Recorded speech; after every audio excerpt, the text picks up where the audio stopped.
I don't know why I always get involved in other people's problems. Must be my face.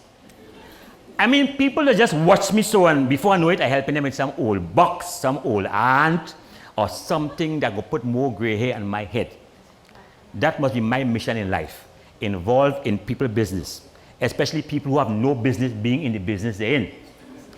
This time they catch me Christmas. I home Christmas Eve, relaxing, drinking my sorrel and playing carols and my stereo, when I hear one set of knocking on the door. So I say, must be Santa Claus lost his way trying to follow Trinidad signs, which don't exist. Or must be Tanty Merle out collecting presents. Because if Tanty Merle bring a present for you, and you ain't get she back one same time, she just take back the one she bring. So I peeped through the door. When I looked, there was one of my most miserable neighbors. Anytime you see she come to borrow something. So open the door, say, Merry Christmas, I don't have any.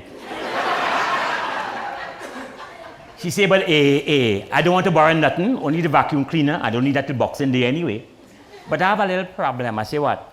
She say, I have to pick up a potted plant downtown, and I wonder if you could help me out. It's not far. I say, Madam, potted plant in my good car? Your mother what? Well, it's then she started to cry like Blue Basin waterfall. Oh God, it's Christmas Eve, I can't get no transport, you go do me that. What about the spirit of Christmas? She said, listen, it's not too big. It go fit in your car. I go put paper on the floor so it wouldn't get dirty. Help me now. I said, lady, a fella charged me $20 to compound my car. I look more like he pong it. He mashed up the whole outside, now you're going to mash up the inside too? I'm going to help you out. But I'm warning you, if that potted palm nasty my car, Christmas or no Christmas is outside it going. I said, nice, and we head for the store. When we reach the plant section, I see some nice, cute little potted plants. I said, nice, man. Them so bound to fit in my car. But it's who tell me, say that. I see the woman talking to one of the store clerks, and I see him pointing to something in a corner. When I see what he pointing at, I nearly dropped dead. Was a woman potted plant. Was about 7 foot tall. I say, lady, that is not a potted plant, that is a Christmas tree. And no way in this life or the next one that going in my expensive motor car. It's at that point now the manager come, join the discussion. This time crowd gather around us, noise, everybody want to see what's going on. Now the manager is a very spooky fella, like he learned English in London. He said, can I be possibly of some general assistance to you?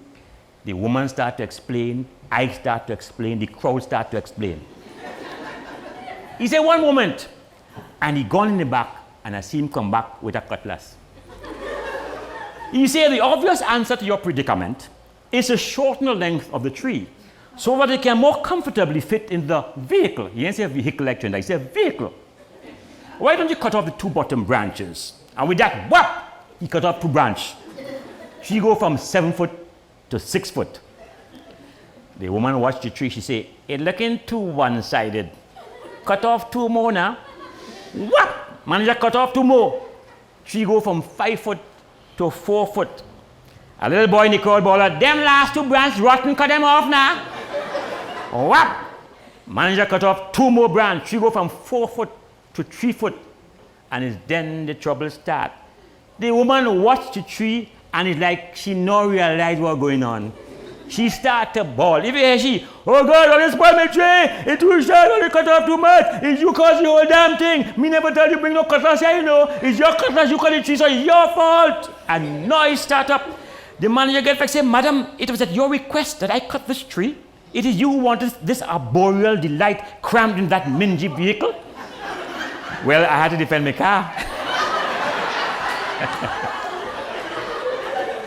I say, watch who car you calling mingy, you better catch yourself. Well, boy, the crowd start to make noise. Get you a new tree, get you a new tree.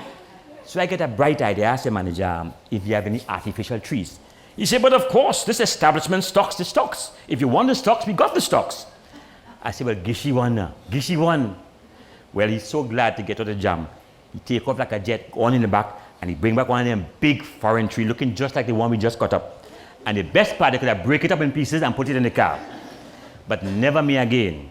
The next time anybody knock my door, Christmas Eve, Christmas spirit or no Christmas spirit, may opening at all. His tongue says so.